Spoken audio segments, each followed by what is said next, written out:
L'homme qui parle trop trahit toujours quelque chose.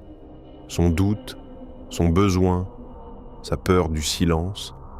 Celui qui parle peu n'a rien à prouver, et tout le monde le sent. Le silence n'est pas un vide, c'est un signal ancien, brut, instinctif.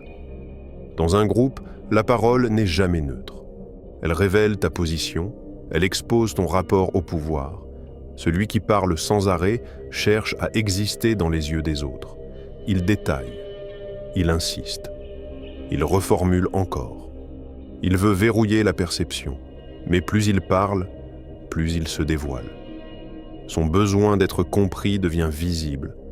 Son besoin d'être validé devient évident. Regarde-le dans une discussion simple. Il ne laisse pas de pause. Il coupe parfois sans s'en rendre compte. Il remplit chaque silence comme s'il était dangereux.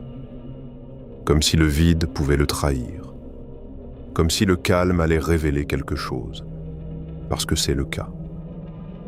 Le silence agit comme un miroir, et certains hommes refusent de s'y voir. Alors ils parlent, encore. Maintenant regarde l'autre. Il ne cherche pas à occuper l'espace. Il le tient, sans effort apparent. Il écoute vraiment, pas pour répondre, pour comprendre et jauger. Il ne donne pas son avis immédiatement. Il laisse les autres s'engager. Il les laisse prendre position. Et pendant ce temps, il accumule de l'information. Quand il parle enfin, il ne compense rien. Pas de surcharge. Pas de justification inutile. Une phrase, précise. Puis il s'arrête. Ce qu'il dit compte. Parce qu'il ne parle pas pour exister. Il parle parce que c'est nécessaire. Dans la dynamique de statut, c'est brutal. Plus tu cherches à prouver, plus tu descends. Plus tu t'expliques, plus tu te fragilises. Parce que tu montres que ton image dépend des autres. Le silence, lui, envoie un message opposé. Je n'ai pas besoin de ton approbation. Je n'ai rien à défendre. Je suis déjà stable. Même si c'est faux au début, le signal reste puissant. Le cerveau humain fonctionne par raccourci, il juge avant d'analyser, il interprète avant de comprendre. Et face au silence, il suppose.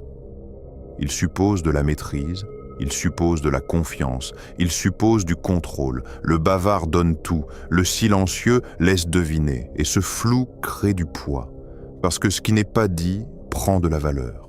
Le silence agit sur les autres comme une pression lente. Au début, c'est léger, presque imperceptible. Puis ça s'installe. Dans une conversation normale, les gens fuient le vide. Ils remplissent, ils parlent pour éviter l'inconfort. Mais quand toi, tu ne remplis pas, l'autre commence à travailler. Il parle plus, il explique davantage, il justifie ce qu'il n'aurait jamais expliqué. Il cherche à lire ta réaction, mais il n'a rien. Alors il projette.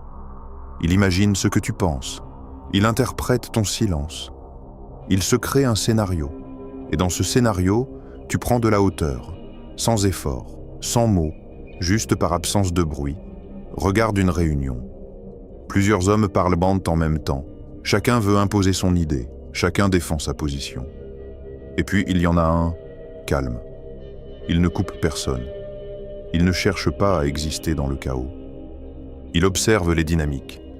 Il voit qui hésite, qui domine, qui ment. Quand il parle, ce n'est pas pour participer, c'est pour conclure. Sa voix est posée, son ton est stable, ses mots sont nets. Et soudain, le groupe se réorganise autour de lui. Pas parce qu'il est plus bruyant, parce qu'il est plus dense. Dans un conflit, l'effet est encore plus violent. Un homme agressif cherche une réaction. Il veut t'aspirer dans son rythme. Il veut te faire perdre ton centre. Si tu réponds vite, tu es déjà pris. Tu entres dans son tempo. Tu joues sur son terrain. Mais si tu ralentis, si tu te tais, si tu le regardes sans tension, si tu refuses de nourrir son agitation, le rapport de force bascule. Il s'épuise, il parle trop, il se contredit. Et toi, tu restes stable. Ton silence devient une surface dure. Rien n'accroche, rien ne te traverse. C'est là que naît le respect. Pas dans les mots, dans la résistance. En séduction, le mécanisme est identique. L'homme qui parle trop cherche à remplir l'espace émotionnel. Il raconte sa vie. Il cherche à impressionner, mais il tue l'attention. Tout est donné, rien n'est découvert, rien n'est construit. Le silence, lui, crée un espace.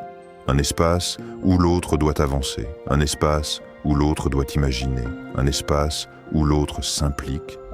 Tu ne donnes pas tout. Tu laisses des zones floues, tu ne réponds pas à chaque ouverture. Et plus tu laisses cet espace, plus l'autre y entre. Parce que l'humain déteste le vide. Il veut comprendre, il veut compléter. Le silence devient alors un levier invisible. Même entre amis, la hiérarchie se dessine ainsi. Celui qui parle sans arrêt amuse, il détend, il occupe, mais il ne dirige rien. Le silencieux, lui, est observé. On le jauge, on le respecte sans savoir pourquoi. On attend son avis, on surveille ses réactions, parce qu'elles sont rares. Et la rareté crée de la valeur. Mais il faut être clair. Le silence peut aussi trahir la faiblesse. Le silence du timide est fuyant. Il évite le regard. Il se replie. Ce silence n'impose rien. Il subit. Il espère passer inaperçu. Il attire la pression. Il invite les autres à prendre le dessus. Il confirme une position basse. Ce n'est pas de ce silence dont on parle. Le silence puissant est différent. Il est choisi. Il est assumé. Il est stable. L'homme est là, ancré, présent physiquement et mentalement. Il ne parle pas, mais il pourrait parler à tout moment. Son regard est direct, pas agressif, pas fuyant, juste solide. Son corps ne cherche pas à disparaître.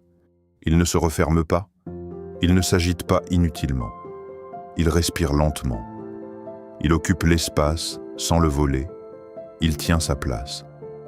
Ce silence a du poids, parce qu'il repose sur une base, pas sur une fuite. Tu ne construis pas ça en te forçant à parler moins. Tu le construis en changeant ton rapport au contrôle. Tu arrêtes de te justifier. Chaque explication en trop est une fuite. Chaque détail inutile est une tentative de validation. Tu coupes Shimsa. Tu acceptes que tout le monde ne comprenne pas. Tu acceptes d'être mal interprété. Tu laisses les autres avec leur lecture. Tu ralentis ton tempo. Tu ne réponds plus immédiatement. Tu laisses un espace entre stimulus et réponse. Tu reprends le contrôle de ton timing. Ce silence court change tout. Il montre que tu choisis, que tu n'es pas réactif, que tu es posé. Tu travailles ton regard. Tu soutiens sans fixer. Tu observes sans juger. Tu tiens sans attaquer. Le regard ancre le silence. Sans lui, il devient vide. Avec lui, il devient lourd. Tu arrêtes de remplir. Quand un silence apparaît, tu ne le combats pas, tu le laisses vivre. Tu le laisses faire son travail. Au début, c'est inconfortable. Pour toi aussi. Parce que tu n'y es pas habitué. Mais c'est là que tout se joue. Tu apprends à rester dedans, sans bouger, sans parler. Et enfin, tu épures ta parole. Moins de mots, plus de précision, plus d'intention. Tu supprimes le bruit, tu gardes l'essentiel. Tu parles pour impacter, pas pour exister.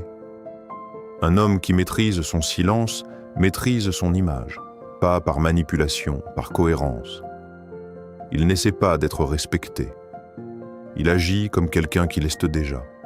Et les autres s'ajustent, pas tous. Certains seront dérangés, certains testeront. Mais ceux qui comptent comprendront. Le silence n'est pas une technique, c'est une conséquence. La conséquence d'un homme qui n'a plus besoin de remplir le vide, qui n'a plus peur d'être seul avec lui-même, qui tient sa position sans bruit. Beaucoup parlent pour éviter ça, parce que le silence oblige à se confronter, à voir ce qui manque, à sentir ce qui tremble. Mais celui qui reste, celui qui ne fuit pas, devient autre chose. Il ne cherche plus à être entendu. Il devient impossible à ignorer. Et ça, aucun mot ne peut le remplacer. Si tu regardes encore cette vidéo, tu sais déjà pourquoi tu es là.